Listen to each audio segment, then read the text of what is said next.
Okay, so let's start with the basics of influence. For every dot that you have on your sheet that's behind an influence name in the backgrounds category, that allows you to perform a certain action. I'm going to define the actions later on.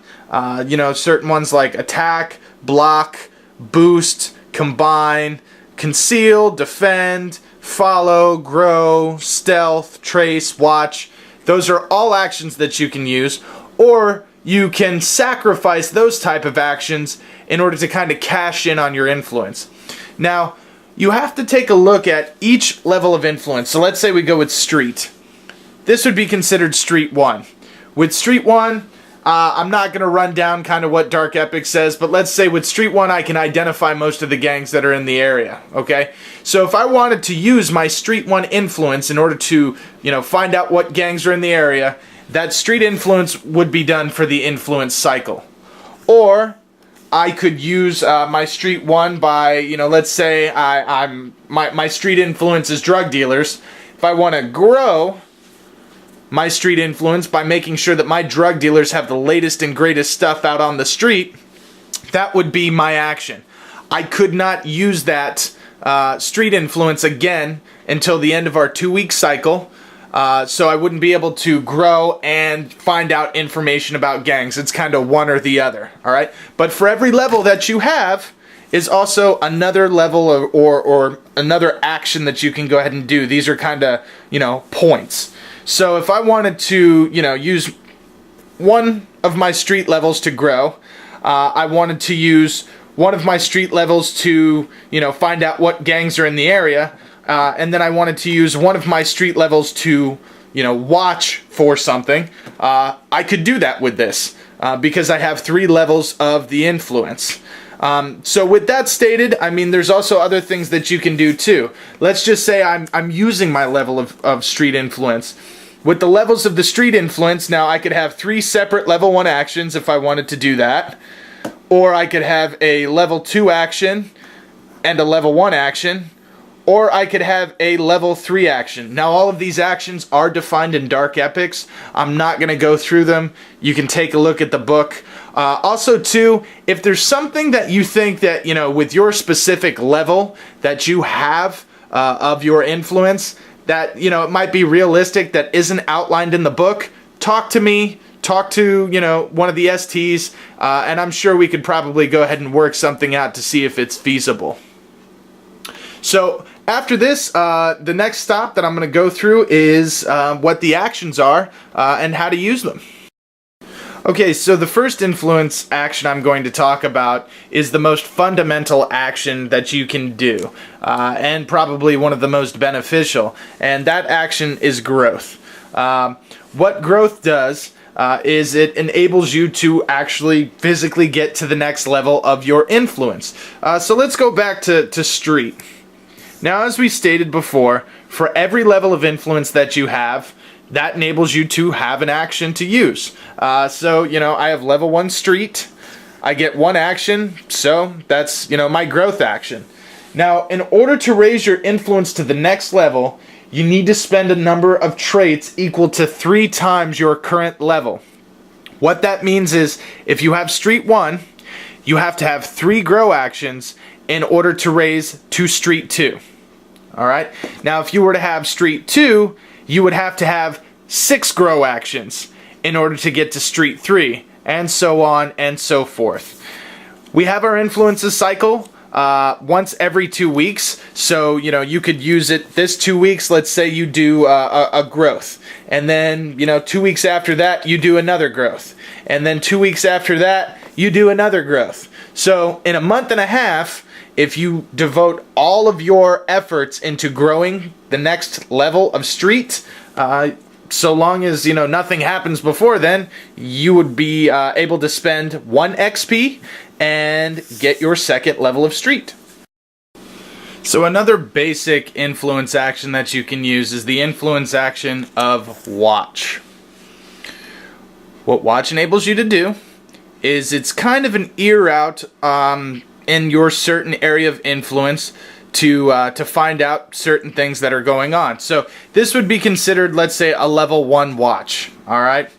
And if I were to go ahead and do, a level 2 watch, because I have 2 levels of street, and I'm doing a 2-level watch, what this would do is it would let me watch out and kind of find out what's going on in the street. So let's just say, Victor Venture right here, he's got 2 levels of street. And he wants to devote both of his actions to watch. Alright? And what Victor is watching is, let's just say he's watching for growth actions. Alright? Now, we've got Tanya Toreador over here. And Tanya also has 2 levels of street.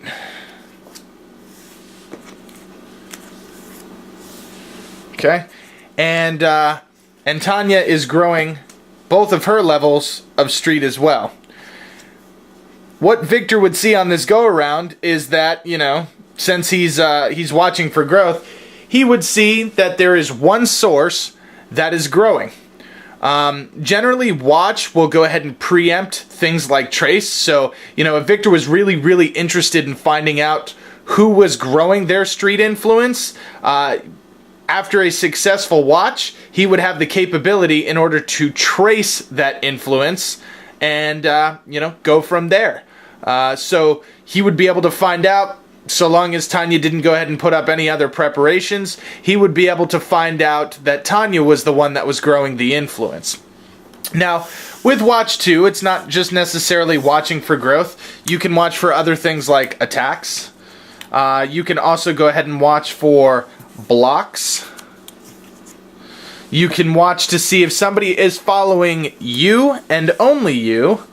And you can also go ahead and watch to see, of course, growth, as we've just stated. You can also use it to watch to see if other people are watching. Once again, the amount of points that you go ahead and put into this is the, ultimate power level of what it is. So this would be considered a 2-point watch. Now, as we've stated before, there are other things that can go ahead and defend against other things. So, in this specific stage, if somebody's going ahead and watching, you can go ahead and use, let's say, where is it at here? Stealth. Alright. So we had Victor, who is once again watching for growth. Okay. And then we have Tanya, who has street as well. Alright. And she's growing. And she's taking her second street action and stealthing that grow. Now in this certain situation, Victor Venture here would have the upper hand because he has a 2-point watch, whereas Tanya only has a 1-point stealth. So even though Tanya is stealthing that action, since Victor put 2 of his points into watch, he would still see through that stealth. Now, this would be a little different, let's say if Tanya had 3 levels of street, okay, and she would go ahead and put 2 points into stealth on this grow. Victor wouldn't see anything. Okay, so the next influence action I'm going to talk about is the influence action attack. As I've stated before, we do use the Dark Epic system as far as our influence rule states, and in Dark Epics it states, in order for an attack to be successful, it needs to be at least 1 action higher than the influence that it's attacking. So what that means is a level 3 attack would be able to successfully hit, so long as there weren't any things in place. Once again, a level 2 street, absolutely fine. Upon successful attack, you lose any banked grow actions. So if this level 3 attack right here was going against a street that was using its actions to grow, you would lose all of your banked grow actions, and you would lose a level of the influence. So this person who had street level 2 is now effectively down to street level 1 and has to spend an entire month-and-a-half cycle once again, in order to grow back up to street level 2. You're not going to have to spend the XP in order to put it on there. We'll go ahead and keep track of that. But until you go ahead and grow that again, you're effectively out of luck when it comes to going ahead and having that level of influence. Now, just to do a circle around, like I said, you know, how Dark Epic states is that you have to have that higher than what the influence level is. I don't really like that all too much. I think, you know, once people start getting to level 5s of influences and things like that, unless you're a Ventrue with the Paragon merit, there's no way that you can go ahead and, you know, go through that influence. But as far as it goes for sake of intercharacter plot development, as we can call it, sometimes people who have a lot of influence aren't really on the up and up. They're not doing anything to go ahead and promote and watch out and make sure that, you know, their influences are kind of keeping an eye out on what's going on. So the rule that I'm instating is that in order for an attack to be effective, it needs to be at least half of the influence that it's attacking rounded up. So what that means is you know, we'll go back to the people that we know. So we've got Victor Ventrue here, and he's got street level 1. All right, and then we've got Tanya Toreador here, and Tanya Toreador has street level 3. All right. If Victor, after tracing and finding out that Tanya Toreador has street, now obviously he's not going to know how many levels of street she has, but he has street level 1. If he's trying to go ahead and attack her street influence, it's not going to do anything. His attack's too weak. But if he had street influence level 2, and he did a 2-point attack on her street, this would be considered successful, so long as Tanya didn't have anything put into place. But if Tanya had level 4, this would still be considered successful. If Tanya had level 5 street, then his attack would not be considered successful because, as I've stated, that it needs to be at least half of the influence that you're attacking rounded up. So if Victor had street level 3 and he did a 3-point attack against her 5, this would be considered a successful attack. So the next action I'm going to talk about is defend. As defend states, it is defense. If somebody was to go and use an attack against you, defend is what you would use to defend yourself from that attack actually succeeding. So let's go ahead and say that we have our dear Tanya Toreador, and she has 2 levels of street influence. Okay, and she's been hearing kind of word through the grapevine that her drug dealers have been muscling in on somebody else's turf, and people are getting mad. So she kind of, you know, gets a little paranoid and says, well, I'm going to go ahead and tell my drug dealers to kind of be on the lookout, and she puts up a 2-point defend. Okay, what she doesn't know is that the person that's out to get her is Victor Ventrue here, and Victor Ventrue also has 2 points of street. Okay. So Victor, after, you know, successfully tracing the influence, because in order to attack you need to trace that influence, finds out that it's Tanya Toreador. He says, you know what, I really want her off of the streets. I want my guys to go ahead and sell what they're going to sell. And he puts up a 2-point attack. Now once again, he doesn't know how many points that Tanya Toreador has. So he puts up this 2-point attack, but since Tanya went ahead and put up her 2 points of defend, the attack was not successful. But if Victor had 3 dots of street here, and he were to do a 3-point attack, this attack would be considered successful. All we're doing is, you know, just doing number comparison. So we've got 3 points of attack here against a 2-point block. Obviously, this is stronger than that, so the attack goes through. And once again, upon successful attack, Tanya loses all of her grow actions, and she goes down 1 level effectively of influence until she, you know, uses all of her grow actions to step back up into that level. Now, as I've stated too, just because you lose the influence does not mean you have to spend the XP again on another level. You just have to use all of your grow actions to get back up to that 2nd level. Also too, let's say, you know, Victor Ventrue here only put up a 2-point attack. She put up a 2-point defense. She finds out during the influence cycle that, yeah, those drug dealers had been coming at, her drug dealers. Tanya, in turn, can actually reverse back because she had an attack against her, even though the attack was not successful, and she could trace back who those drug dealers were, and she could, reveal the identity that it was Victor Ventru that was actually attacking her. The next action I'm going to talk about is block. Alright, now what block does is it blocks the uses of a certain influence depending on how many points that you put into that block. So, let's just say we have a 2-point block. That means anybody who is trying to use the influence with at least, 2 actions or under, so a 1 or a 2-point action, isn't going to be successful. So, let's go ahead and do another example here. So we've got Tanya Toreador and we've got Victor Ventru here. And Tanya Toreador has a 2 points of street, and she's using her 2 points of street to block anyone else. Now, this isn't just Victor Ventru. You don't have to trace, you don't have to do anything like that. It's just an overall block in that influence area. And Victor Ventru here is trying to use his 2 points of street here in order to, get some drugs. Well, guess what? He's not going to be able to find the drugs because Tanya's put a block on the endeavor, alright?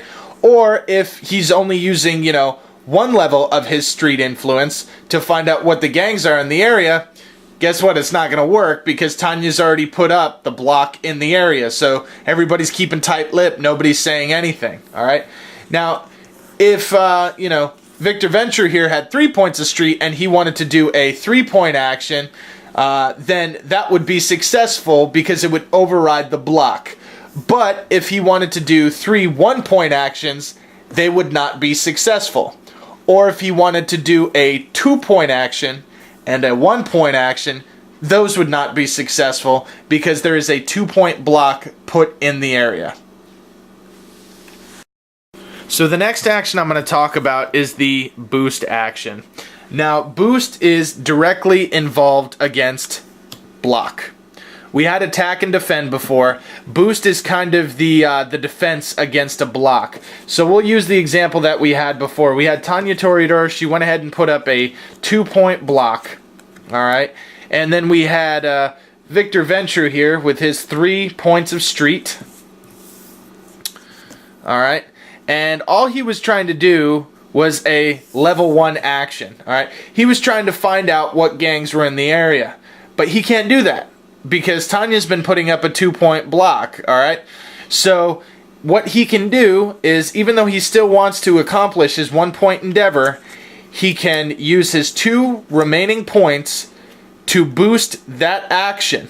Now, since these 2 points here equal or they can exceed the block, his endeavor is considered successful, and now he can find out the information about the gangs. Just because he boosted up and over the block does not mean that that block goes away. Anybody else who is trying to, let's say do a 1 or 2-point street action without actually boosting up and over the block is still going to be unsuccessful. It's just Victor has kind of rallied his resources here and made a successful boost up and over Tanya's 2-point block. Okay, so the next influence I'm going to talk about is combine. Alright, now what combine allows you to do is it allows you to aid the influence of another character. Okay, so even though we've had, Victor Ventru and Tanya Toreador as enemies before, let's say Victor Ventru is trying to go ahead and accomplish a 4-point street action. He really needs something done. But he only has 3 points of street. Okay, what he can do is he can combine influences here with Tanya Toreador, and let's say she has 2 levels of street. If Tanya agrees to go ahead and combine influences to help out Victor, for every 2 levels she has, that counts as 1 level to aid Victor. So now Victor will be able to, accomplish his level 4 action by combining influences with Tanya. Now, when you use combine, obviously you're letting them know that you have that influence, so that essentially would be considered as a successful trace. So the next action I'm going to talk about is conceal.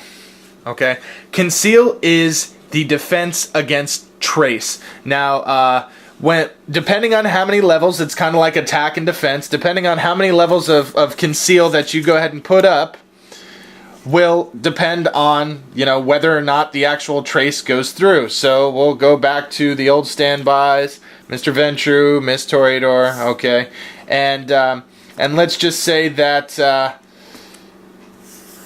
Tanya Toreador here has put up a 2-point conceal. For some reason, she feels that somebody's getting really close to finding out what her influences are, what her drug dealers are, and where they stay, and everything like that.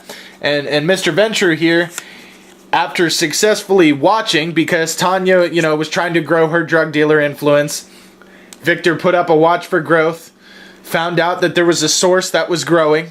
Then he decided his next action that he wanted to do was a trace, puts up a 2-point trace.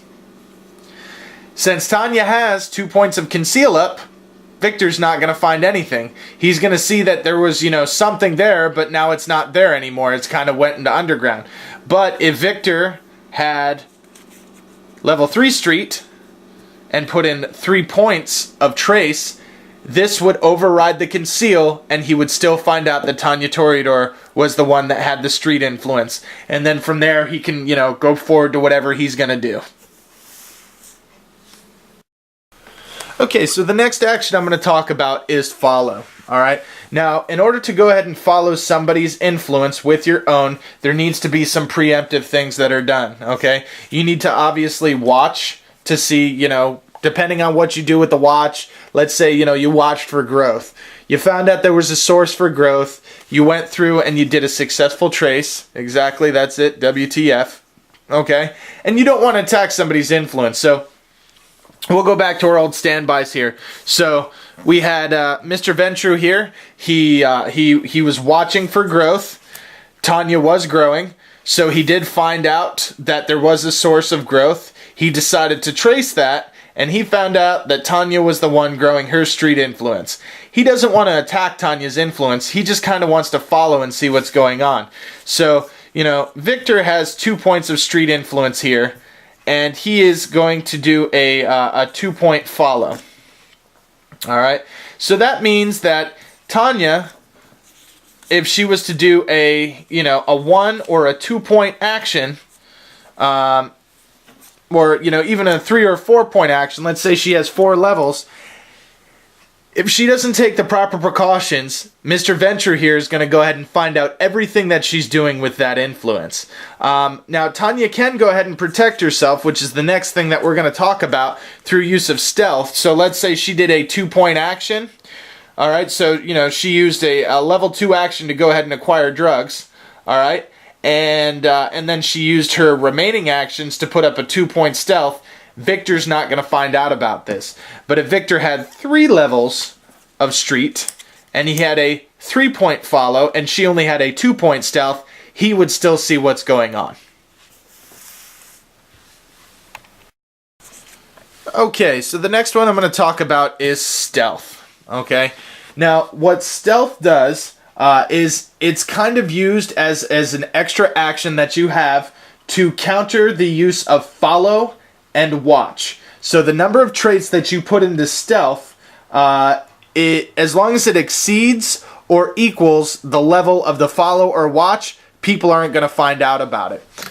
So, we'll go back to the situation that we had before, where, we had Mr. Venture here, and he was, let's say, watching for growth. Okay, and he had a 2-point watch out for growth. Let's see here, watch and growth. Okay, and then you had Tanya, who was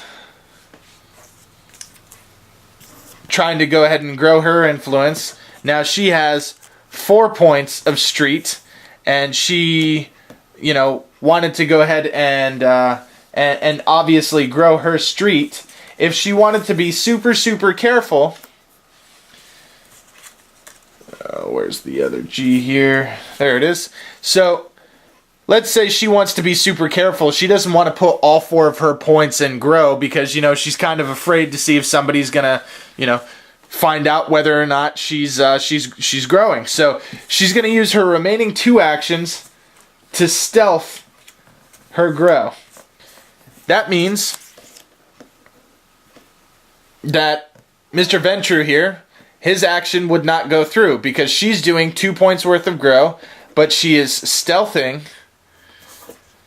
those 2 points with her remaining actions, and his watch would not be successful.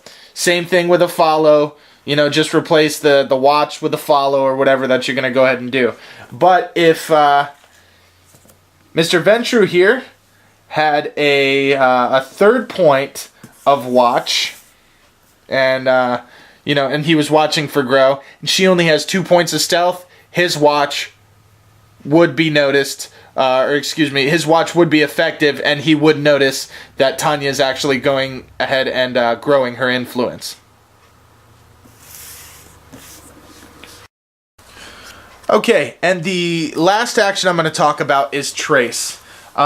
So with trace, you can use that to establish the identity of a character whose influence that you come in contact with. Now, as I've stated before, you can't just go ahead and guess that a character has a certain influence, you know, and decide that you want to throw out a trace on it. There's certain steps that need to be put forward first. So you can do... you can go ahead and follow a trace with a couple things.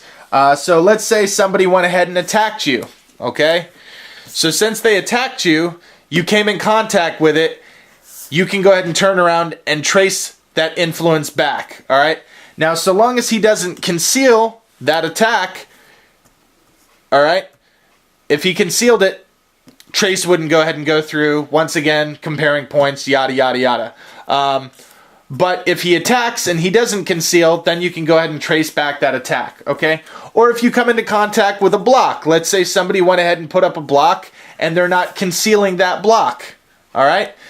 Then you can go ahead and trace back and see who is blocking that influence. Or you can go ahead and do it through watch. So, you know, as I've stated before, if, you know, you were watching for growth, okay, you found out that somebody else was growing, then the next thing you can do after that is you can trace and move from there. Once again, trace is very important because it identifies who actually has that influence. So if you're going to go ahead and focus any of that time and effort, you know, towards following somebody to find out what they're doing, towards attacking someone, or so on and so forth, you need to go ahead and trace them. And as I've stated earlier as well, if somebody goes ahead and combines influences with you, you can automatically go ahead and count that as a trace. You know that that person has that influence, and you know, at any point you can move on from there. So if you combine the influence with them, and then you consider that as a trace, they can turn right around and attack you, or follow you, or do whatever that they're going to go ahead and do.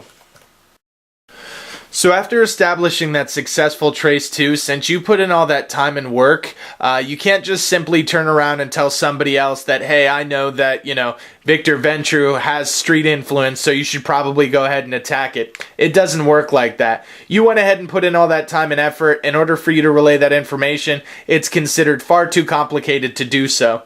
So, you know, you could tell somebody that, you know, hey, Victor Ventrue has street influence, but those person would still have to go ahead and watch or you know, establish a successful trace in order to find out that he does before they can make any other further actions as well. Also, too, your influence, as far as, you know, the traces or the watches or anything like that that you have, is obviously limited by the amount of fame, okay? So if somebody has, you know, their influence based in one city, okay, and you have your influence based in another city, unless you have the appropriate amount of fame in order to establish those actions to, you know, either be countywide or statewide or whatever that it is, it's going to be a pretty small level area of influence for you to use it. So, you know, let's say you have fame level 1, and that's, you know, only in Santa Rosa, then you're only going to be able to find influence actions based out of Santa Rosa, you fucking cat. Okay, so let's just do a scenario here, so that way we can kind of see how everything's going to go through. And then once again, we'll go ahead and use our 2 mock characters here. Okay, so how a typical influence action might go is let's just say we've got 3 here, and then we've got Miss Toreador right here with 3 as well. Okay, so she is going ahead and doing 2 points of grow, and then we have Mr. Venture here, who is watching for grow. Okay. And then he is also using one of his levels of street to find out who the gangs are in the area. And then he is also stealthing that watch. Because, believe it or not, Tanya Toreador is also worried that people are watching for her grow. So she is watching for people who are watching. So, where does this end up going in this situation? Well, a couple things. Mr. Venture here would find out that she's growing. He would notice that there would be a source.